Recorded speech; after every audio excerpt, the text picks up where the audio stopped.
आज मैंने सोचा करते हैं फ्रिज की सफाई। फ्रिज बहुत ज़्यादा ही गंदा हो रहा था। रमज़ान में सामान जितना आता है वो सब फ्रिज में ही रखा जाता है। गर्मी भी बहुत ज़्यादा हो रही तो कोई भी सामान बाहर नहीं रखा है, सब फ्रिज में रखना है। तो फ्रिज बहुत ज़्यादा ही गंदा हो गया और जल्दी गंदा हो गया। कुछ दिन पहले ही मैंने करी थी फ्रिज की सफाई और फ्रिज इतना गंदा हो गया। हमारे यहाँ की बहनों ने यहाँ पर पापड़ भी रख दिए और खजूर भी रख दिया। जबकि अम्मी ने कहा था पापड़ दूसरे डब्बे में रख दो, खजूरों को तो फिर फ्रिज में रख दो, क्योंकि हमारे यहाँ तो गर्मी बहुत ज़्यादा हो रही तो जो खजूर है वो पिलपिली हो गई, बहुत ज़्यादा पिलपिली हो रही है। तो इसलिए अम्मी ने कहा था खजूरों को तो ठीक है फ्रिज में रख। फ्रिज का जो सामान है वो सब हट गया पूरा। मैंने फ्रिज खाली कर लिया। अब मैं गीली चिंदी से फ्रिज को अच्छी तरह साफ करूंगी। हाँ, ये चुकंदर रखे हैं, हमारी अम्मी मेरे लिए चुकंदर ला के रख देंगे। चुकंदर खाओ, चुकंदर खाओ। फ्रिज में ऐसी के ऐसी रखे रह जाते हैं। फिर अम्मी कहती हैं लाओ उनको ही दे दो सैलेड बना के, वरना ऐसे फेंक जाएंगे। कल हमारे यहाँ ये वाकया पेश आया है। कल हम लोग फोन ढूंढ रहे, फोन का है, और हमारे भाई ने ले जाके फ्रिज में फोन छुपा दिया। दोनों भाइयों की लड़ाई होती रहती है फोन पर, तो फोन ले जाके फ्रिज में छुपा दिए। वो तो ज्यादा ही ढूंढा तो फोन मिला फ्रिज के अंदर। अम्मी ने समझ से गोश्त और पसंद में आके रख लिए थे।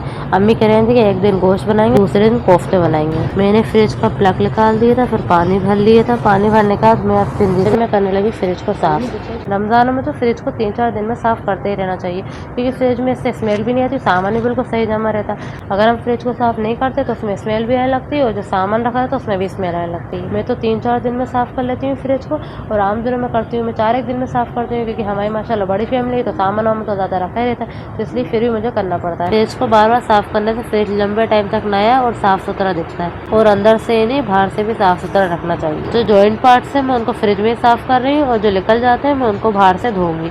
फ्रिज साफ करने के लिए मैं कोई सरफ या फिर कोई स्प्रे यूज नहीं करती, मैं सिर्फ सादे पानी से फ्रिज को साफ करती हूँ।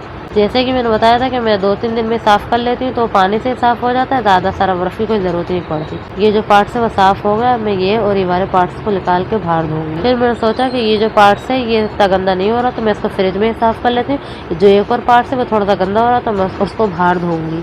फ्रिज लगभग साफ हो चुका है पूरी तरह से, बस कुछ पार्ट में बाहर निकालना है और बाहर निकाल के मैं उनको धोऊंगी। बाकी यहाँ पे तो हो चुका है साफ सुथरा। ये बातों आतों में पता नहीं चला फ्रिज कब साफ हो गया। अब हम धोएंगे इन पार्ट। जब भी मैं ये वाले पार्ट्स निकालती हूँ कांच के, मुझे डर लगा रहता है कि अभी कहीं मैं अच्छा काम कर रही हूँ, कहीं बुरा नहीं हो जाए, जरा सा कुछ इसमें इसके फूड वगैरह नहीं जाए तो अम्मी मेरी क्या ही हालत करे। वो कहते हैं ना अच्छा काम का नतीजा भी अच्छा निकलता है। मेरी अम्मी मुझसे बहुत ज्यादा खुश होती है, मैं बहुत तारीफ भी करती हूँ, क्योंकि मैं फ्रिज अच्छा साफ करती हूँ। ये फ्रिज हमारा इतना यहाँ का अंदर का हो गया। बस बाहर के जो पार्ट्स है उनको धोऊंगी। ये जो पार्ट्स है उनको निकाल के मैं अलग रख रही हूँ, क्योंकि उन लोगों को अलग अलग धोऊंगी मैं।